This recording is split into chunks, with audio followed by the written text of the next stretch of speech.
This Shabbos, as we all know, is Shabbos Zachor, and it is unique because the obligation to remember Amalek is a chovas yochid. It's an obligation upon each and every individual to remember Amalek.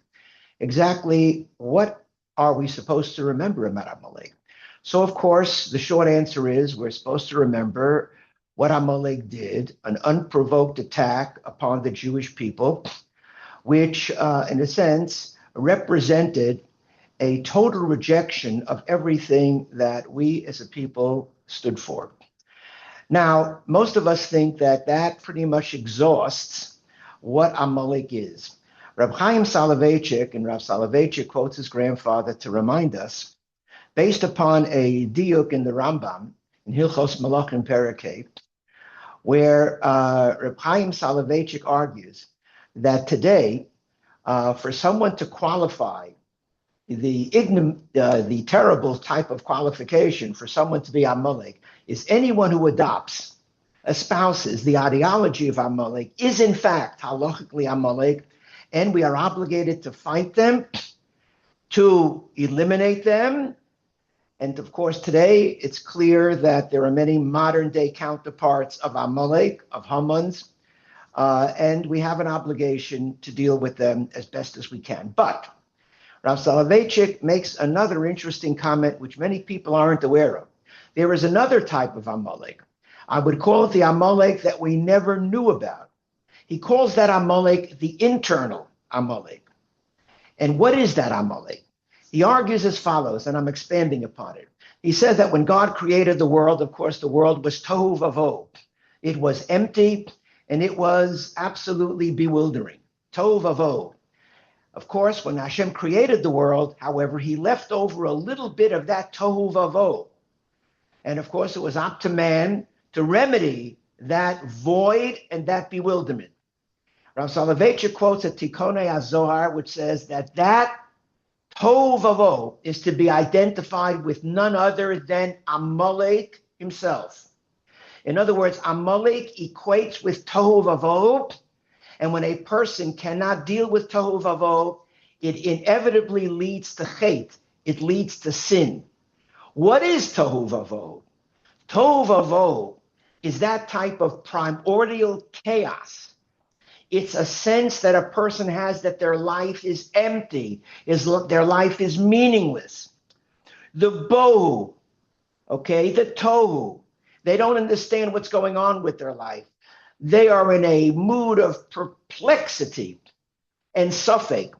When a person feels that way, unstable, unease, then very often a person will either try to fill up that void with nonsensical narishkeit, superficialities, which eventually will lead nowhere and not satisfy him, or he will try to deal with the tohu, with the bewilderment, by self-medicating, by escaping, by getting involved in all sorts of addictions. Inevitably, the inability to deal with the internal tohu vavohu, that little bit of Amalek that Rav Soloveitchik says resides in each and every individual, that will inevitably lead to hate.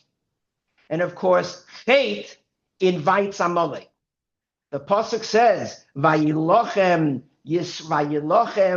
vayavo Amalek vayilochem im Yisrael b'refidim." What prompted Amalek to attack? So the Medrash Tanchuma says, "Refidim sherafu yedeihem min hamitzvos."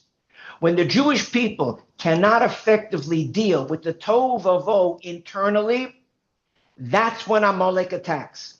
So, of course, the obvious conclusion is that if we really want to be successful in destroying the external Amalek, to have Hashem join with us in the battle, milchama, Hashem Amalek midor dor, then in order to do that, we have to contend with the internal tohu vavohu that resides within each of us. And if we're successful, Hashem will join the battle with us. And of course, once Hashem joins the battle with us, we are definitely going to triumph over the external Amalek. How do we do that? And this is where Purim comes in. Purim, as we know, kimu v'kiblu. It was that day that the Jewish people reaccepted the Torah, if a person really has an in-depth commitment to Torah, two things happen. Number one, they fill up the void. They fill up the bohu with good material. They feed their neshama and not just their body. And number two, once you recommit to Torah, Torah becomes that guiding light, that lodestar, that spiritual and moral lodestar that will help you deal with the suffix, which gematria is Amalek, and guide us into a life of meaning and purpose. Let's remember Amalek, absolutely the external Amalek. Let's not forget the internal Amalek as well. Parshas Zachor reminds us of both. Good Shabbos.